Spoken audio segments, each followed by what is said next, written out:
Desperation is also kind of possible for the game to kind of slow down for you, in your mind and your head. It looked like the goal that you set up for Bergie the other night. It seemed as though one of those things where it's almost can happen in slow motion. But yeah, I don't know. I just kind of closed my eyes and lost the puck there. Went out to Bergie. But no, it's one of those things where everything just happens so quick. It's almost like reaction. Guys just do it all year long and kind of gets into a rhythm of things. But it's a tough game right now, and you just see it all over the ice. Every little mistake that happens, you're seeing the other team capitalize. So that's why everyone has to limit their mistakes. So you really don't have to think about everything that's going on as much as just kind of doing what's instinctual and what you prepared for. Yeah, basically. When you start thinking, that's when mistakes start happening, and you kind of overthink things, and it usually doesn't go your way. But we've done things all year long, and we've done our systems all year long. So it's just custom. You're used to doing it.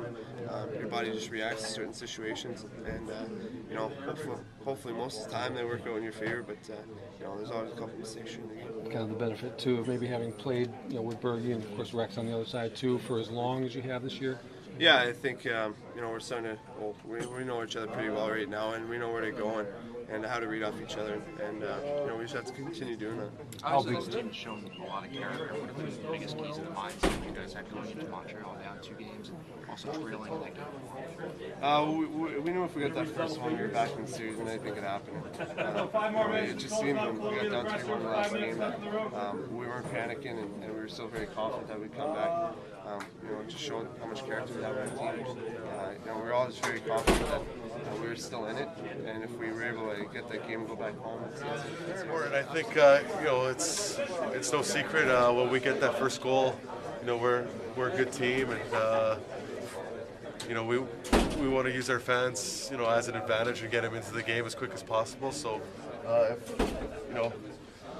focus has to be on just going out there and making plays like we were the last 2 games and do the right things, and it seems like everything seems to take care of itself when you're out there and just doing little things and making plays. What do you think the rationale is behind the road team winning every single game this series? Is it pressure of playing at home? It might be. I don't know. I wish I had an answer for you. I guess that's the $1 million question right now. But it's we'll talk about it in the season. It might be just going to put on a show for your fans. There's a lot less pressure playing on the road and all that type of stuff. But I think going into tonight's game, we have to take the same approach like we're going on the road and just keep things simple and yeah, that's basically it. He's a great player. He's a great shooter, and he's a great guy too on the ice. So, it's been good getting to know him more and more as time goes on here. Sooner or later, you have to hope the home ice jinx is busted. Absolutely. Obviously the road team's won every game, and I think going into tonight, we're gonna have the mindset that we're coming here to win. Rich, I don't know if there's been a more exciting year as far as comebacks inside of a game, never mind in a series this year. How do you explain all these 3-goal comebacks? You guys pulled one off and turned a game right on its head midway through. I really can't explain it. Maybe teams are sitting back a little bit more.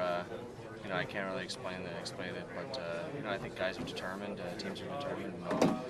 With the new rules, the way the game's changed over the past few years, any given night, teams can win. Well, obviously we have to score on our power play at some point, and we realize that. And again, last game we had 1 power play. It's pretty hard to get your power play going when you've only got the 1. But hopefully that is going to improve, and hopefully that's going to give us some results. And we know as you move on in the series, those things become pretty important. And we're a team that understands that, and we hopefully will get those results. Joe Haggerty, CSNNE.com. Last couple of games, Claude, it looks like you put Chara and Seidenberg together as a pairing, and given them a lot of minutes and kind of ridden them a little bit. Just talk about what you've liked about that pairing and what kind of made you put them together in the first place. Well, I think, Joe, you make adjustments throughout a series, and you see certain things, and we decided to put those 2 guys together. And as far as our play is concerned, it's been pretty good. They've been pretty steady, and they've been 2 of our steadiest Ds all year. So. To have them together makes them a force, and they're certainly capable of handling a lot of ice time as well. So, when the feel comfortable with that. We also felt very comfortable with the other pairs that we've put together because basically all three pairs have changed